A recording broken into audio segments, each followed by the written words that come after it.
You buy a house for $300,000 and a $15 a month add-on option seems like a trifle. You agree, but why do those same $15 for a single cup of coffee in a coffee shop feel like a robbery? Our brain does not know how to evaluate things on their own, it desperately needs a background for comparison. If you first hold your hand in ice water, ordinary warm water will seem like boiling water. This perception bug is called the contrast principle, and you are scammed on it every single day. Businesses, politicians, and toxic partners slip you a false background so that you overpay thousands or tolerate behavior fit for cattle. Here is how they steal your reality and how to stop it. Let us admit honestly, we do not have a built-in value calculator in our heads. In the process of evolution, the human brain never acquired a device that could measure the absolute cost or significance of anything at all. We do not know how much this laptop, this gym membership, or this hour of your work should actually cost.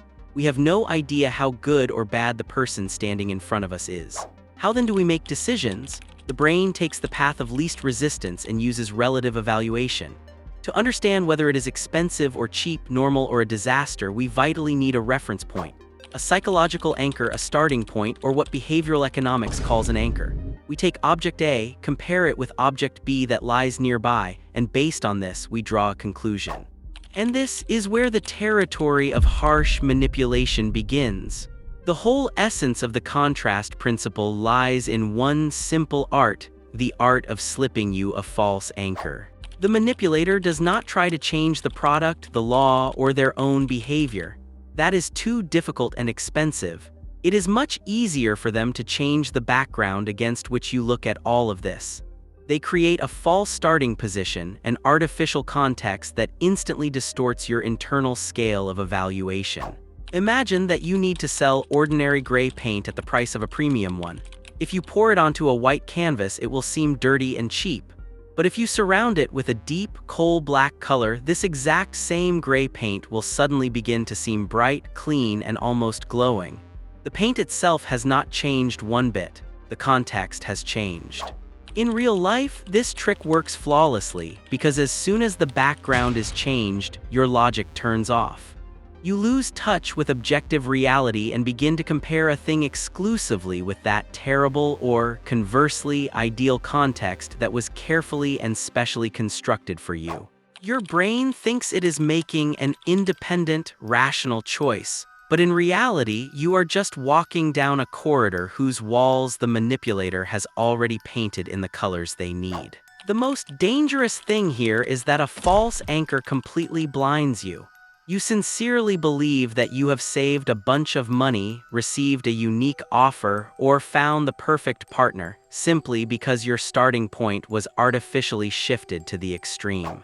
You are forced to play a game where the rules and the scale of the ruler change right on the go, while you are sure that you are in full control of the situation.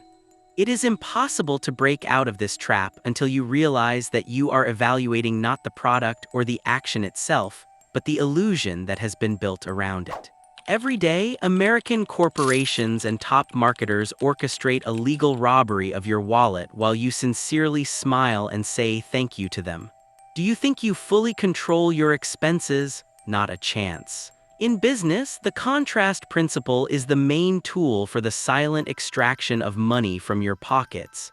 Sellers do not argue with you or force the product on you. They simply arrange your steps in a correct, strictly calibrated sequence. Let us break down a classic trick that every top realtor in the US knows. It is called the setup property. Imagine the situation: you are looking for housing in the suburbs, you have a clear budget, let us say $500,000, and you want a neat, clean house. The realtor smiles sweetly and takes you to the first property. You step inside and freeze in shock.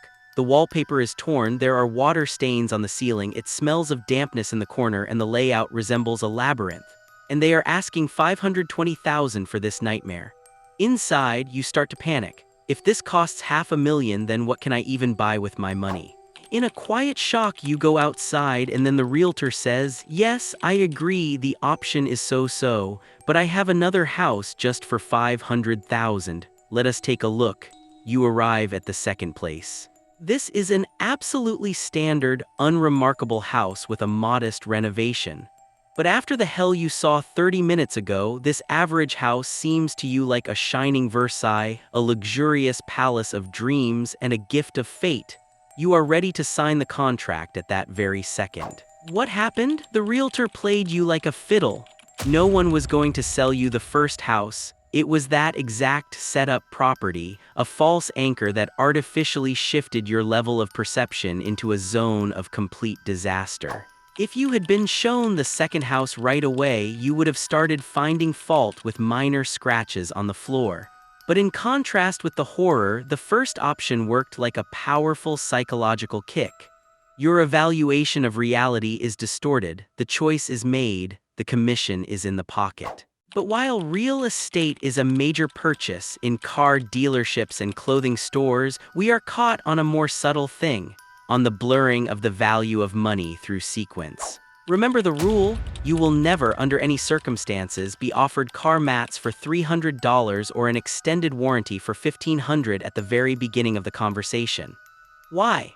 Because if you came to buy a basic car configuration for $30,000, mats for $300 will seem unjustifiably expensive to you. You will refuse. Therefore, the dealer waits. He waits until you take a test drive, choose a color, agree on a loan, and sign a contract for $45,000. At this moment, the scale of the deal is established in your head.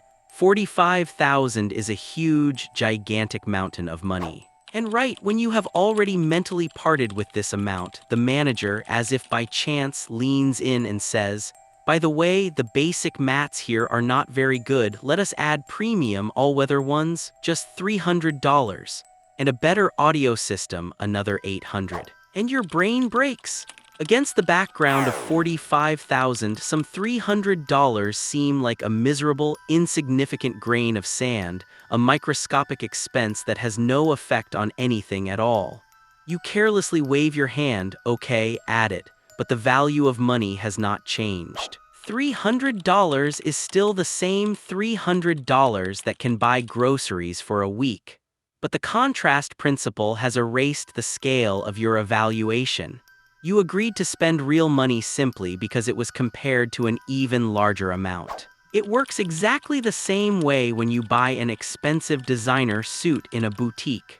First, the seller spends all their energy to sell you the suit itself for a couple of $1,000s, and only when the deal is closed are you led to the accessories stand. A tie for $150, a leather belt for $200. After a check for $2,000, your internal critic is asleep. You take them without even looking at the price tag, although if you went into the store just for a tie, you would have thought 100 times whether it was worth that kind of money. Business masterfully controls the background around your decisions. You are consistently guided through a chain from larger numbers to smaller ones, forcing you to give away millions for what you did not originally need. And the scariest thing, you leave the store with full confidence that you made the best deal of your life. Business takes your money, but that is just the beginning. In the next video, we will look at how, with the help of this same contrast, they break your personal life and make you rejoice at slave laws. Subscribe so you do not miss the second part.